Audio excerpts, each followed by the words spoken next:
Hey guys, Ryan here. In this video, I'm going to share with you the story about how I met Gary Vaynerchuk, almost got into a fight with Grant Cardone, was asked by a billionaire to advise him, and almost went bankrupt in the entire process. It all goes back to 2013.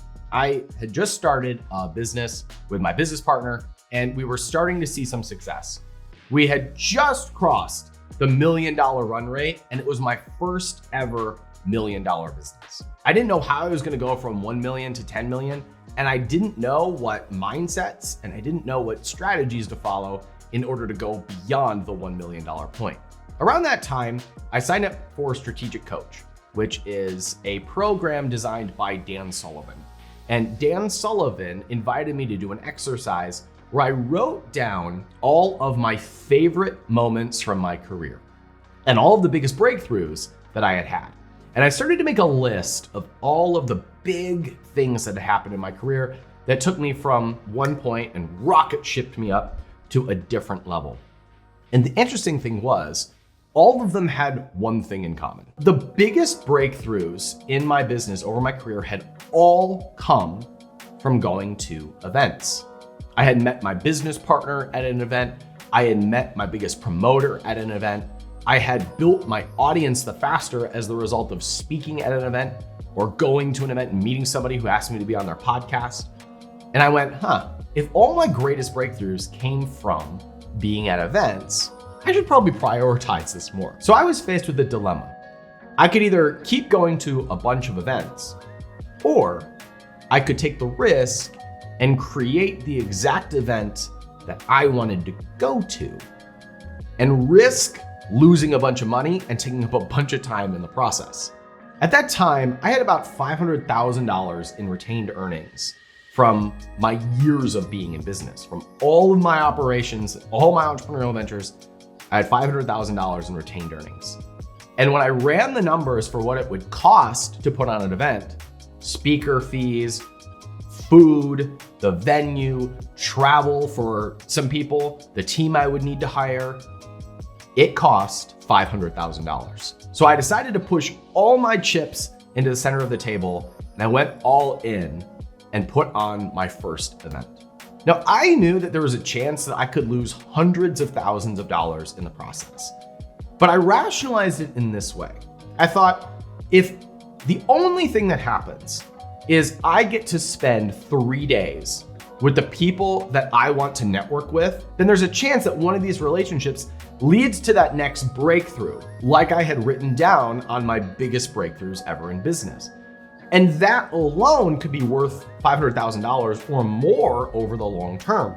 So if I can put my attention on creating that next breakthrough by surrounding myself with those people, then even if I lose hundreds of thousands of dollars and maybe go bankrupt in the process, I could still come out of this ahead. And so I decided to go all in on creating my own event. That year, the first person that I booked to speak was Gary Vaynerchuk. This was back in 2015, when Gary was prominent, but not the industry leader that he is today. And I booked him because I knew he had a goal of owning the New York Jets. My goal has always been to own a Major League Baseball team. And so I asked Gary to come give the keynote about how he plans to buy the New York Jets. The second person that I asked to speak was Grant Cardone, who I had just heard of and was not a big player in the internet marketing or online business space. In fact, I said to a partner of mine that I was thinking about bringing this guy that not a lot of people knew, and I wasn't sure if he was worth his $20,000 speaking fee. And my partner said, be the guy that finds the talent as they're coming up. Be the guy that when somebody has their big breakthrough, they can point back and say, hey, I got a big breakthrough from Ryan Daniel Moran. That's how we were talking about Grant Cardone, because he did not have a big following at the time. He was not the guy that he is today. The third person that I asked to speak was Robert Herjavec from Shark Tank. I asked Robert to speak because he sees so much deal flow, especially in the physical product space by being on TV, that I wanted to know what he looks for in the breakthrough companies. So Gary had a plan to buy the New York Jets. Grant Cardone had $100 million net worth, and Robert Herjavec saw a bunch of deal flow. These were all things that I wanted to learn about because I want to see how I can build a 9-figure net worth, how I can buy a baseball team, and how I can be in front of a lot of deal flow that excites me. That became what is now the Capitalism Conference. As a result of having 5 CapCons in the books, and now our 6th coming up in April 2023, I've learned a few things about how really successful people think and what it takes to get into the room with the people that you want to be like. The first thing I learned is that relationships take time, but they're worth it. I've now met with Gary Vaynerchuk 5 or 6 times in person, but in order to get on his radar, I paid him $50,000 to come keynote our event because I wanted to build a relationship with him. Over the last several years, I've paid more money to get into his network by buying his NFTs or by sponsoring charities that he supports. These are things that I did just to build the relationship. And it's hard to say if that produced an ROI or not. I don't care if it produced an ROI. He's someone who I want to learn from and whose mindset I admire and respect. Relationships take time. And when you're trying to build a relationship with someone of that caliber, it takes time, it takes energy, and it requires you producing value however you can, even if that means that the value you bring to the table is booking them to speak on your stage. The second thing that I learned is how fast people can grow. I watched Grant Cardone give a keynote that caused some friction in our relationship and with my audience, because I booked him for a very specific topic that we talked about multiple times, and then he went on stage and completely went off script. I tried to bring him back on script in our Q&A and it just didn't go anywhere. And honestly, I was angry with Grant because we had a very clear agreement about what we were going to do together, and I didn't feel like he honored that contract. In retrospect, I wish that I had tried to address it with Grant. I wish that I had gone to him and tried to have a follow-up podcast or to do some way to get what I wanted to ultimately get out of that transaction. The truth is, I thought I was doing Grant a favor by putting him on my stage because he did not have the level of reach that he has today. So I didn't pursue that relationship because I felt let down by my interaction with him. In retrospect, that was a bad move on my part because over the next several years, Grant would go on to become Grant Cardone. He would go on to publish a bunch of books, have millions of followers, have a ton of clout in the industry.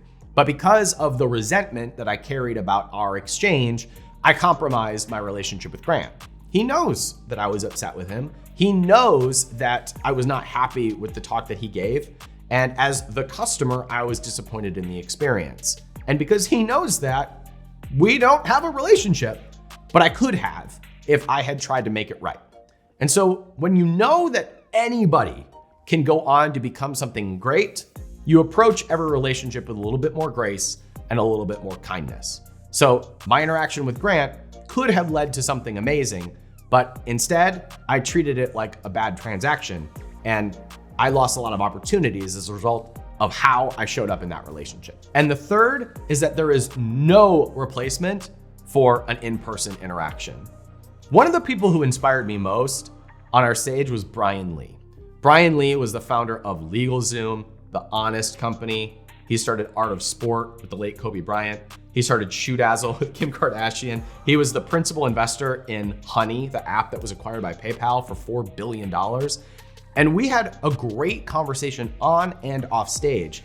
And he asked me to advise him on a new business project that he was working on. And me contributing to that relationship has led to what is now a friendship. You know, I can call Brian and he'll answer. Brian has called me for advice and I've done the same. Every time I'm in LA, I text Brian and let him know I'm in town, and we usually get together. I really like and admire Brian as a person, as an entrepreneur. I'm actually getting, like, my heart feels warm. I really have a lot of kinship for the guy. And to be able to call someone of that caliber could have never happened if we did a Zoom call or if we texted. That only came from a face-to-face interaction. Over the years, I've seen partnerships get made. I've seen investment capital get flown to people in our community. I've seen friendships get born. I've even seen relationships bud. Every 12 to 18 months when we put on this event, it takes 6 months of work. Booking speakers, booking venues, selling tickets, my team going in and making sure that everything is flawless. It's a very resource intensive thing to do. But we've seen the transformations and the breakthroughs that happen as a result of putting on this event.